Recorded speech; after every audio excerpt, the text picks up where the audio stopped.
오해하시는 분이 많은데 카이스트 경영대학은 대전에 있는 게 아니라 서울 홍릉 회기 쪽에 있습니다. 그래서 지금 여기는 수펙스 경영관이라고 제가 앞으로 공부하게 될 곳입니다.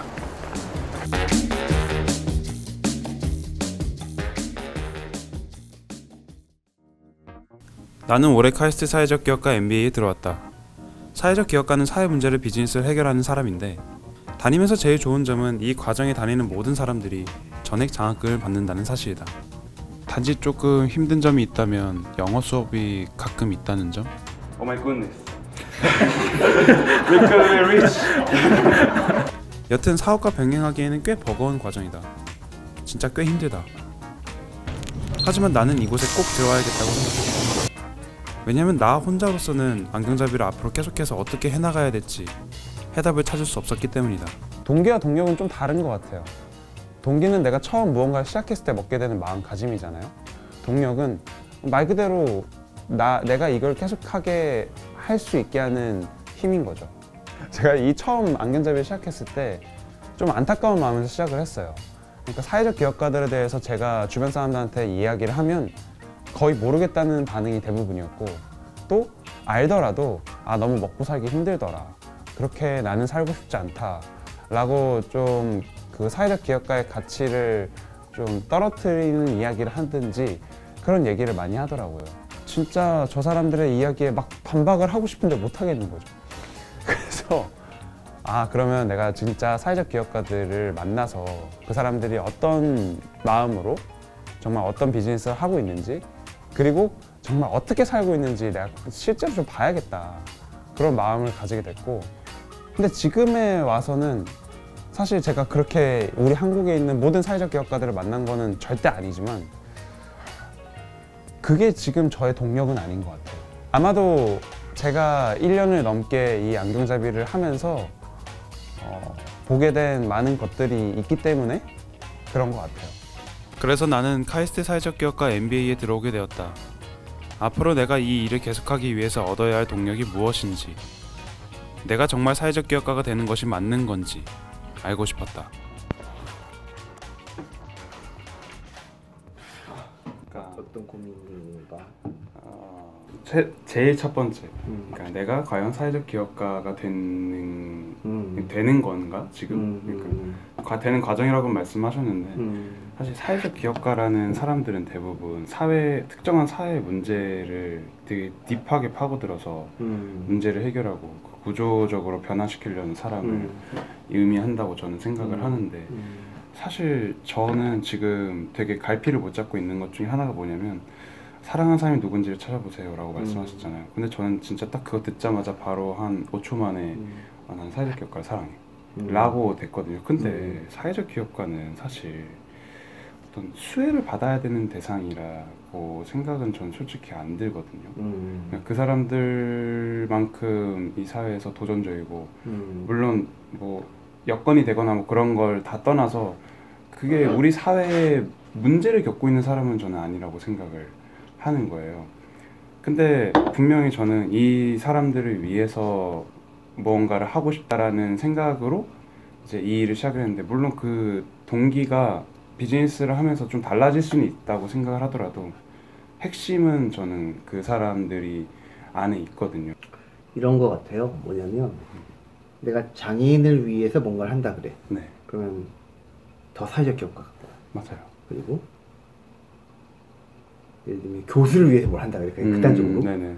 그러면 왜 교수들 굳이 네. 라고 생각할 수 있잖아. 예.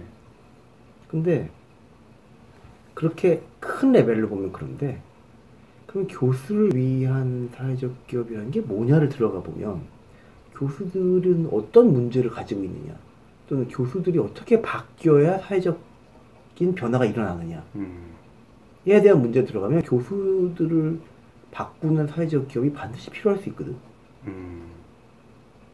그러니까 이게 지금 도와준다는 개념으로 가면 네. 교수는 도와줄 필요가 없을지도 몰라, 개인의 삶 자체는. 근데 사회를 바꾼다는 측면으로 가면 교수 집단을 바꿔야 사회가 바뀌는 거거든. 이해가 되죠? 네, 이해됩니다. 그러니까 우리의 목적이 뭐냐면, 우리의 목적은 돕는 게 아니에요. 돕는 거는 비용 네가 해도 되고 정부 해도 되는 거야. 사회를 바꾸려고 하는 게 더 어려운 문제잖아. 맞아요.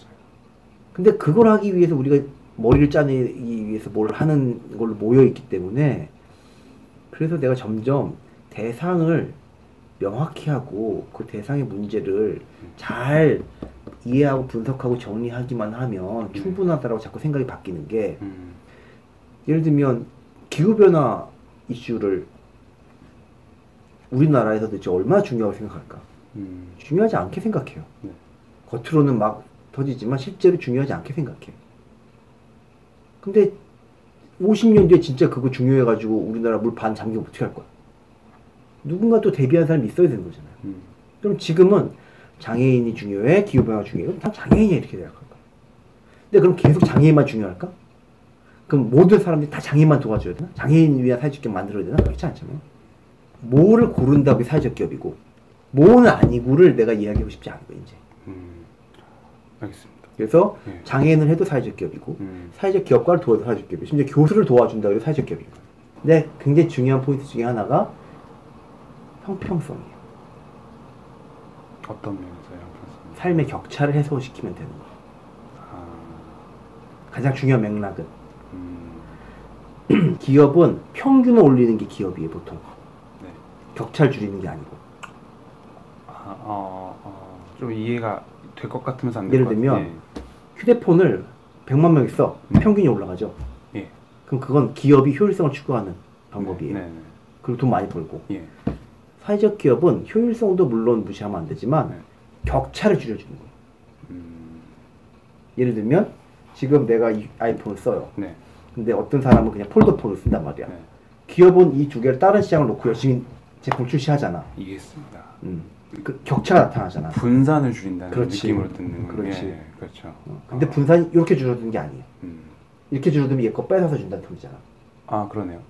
이렇게 줄어드는 거. 아, 같이 성장하면서 그렇지. 줄어드는. 그러니까 겁니다. 평균이 높아지면서 분산도 줄어드는 게 사회적 기업이에요.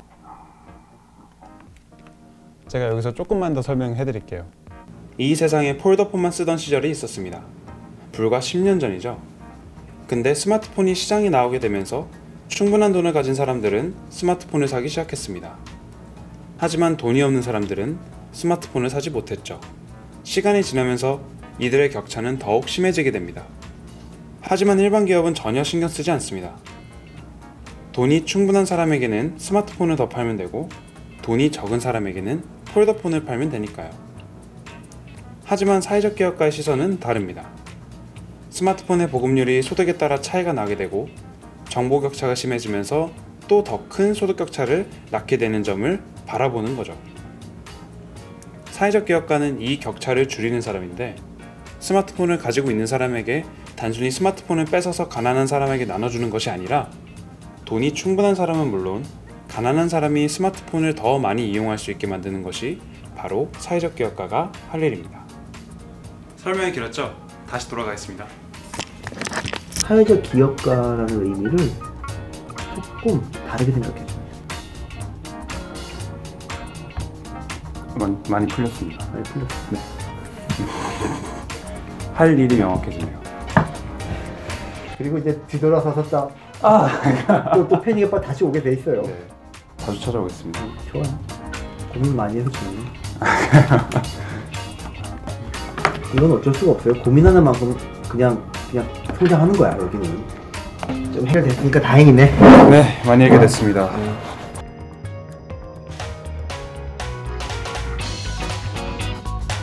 제가 요즘 가장 큰 고민이 있는데 그게 바로 돈입니다. 편집 좀 잡고 가시나요? 그래서 요즘 무슨 고민이 있으신지 궁금해요. 개인적으로는 네. 개인적으로는 이제 금전적인 부분이 있는 것 같아요. 인생은 실전이죠.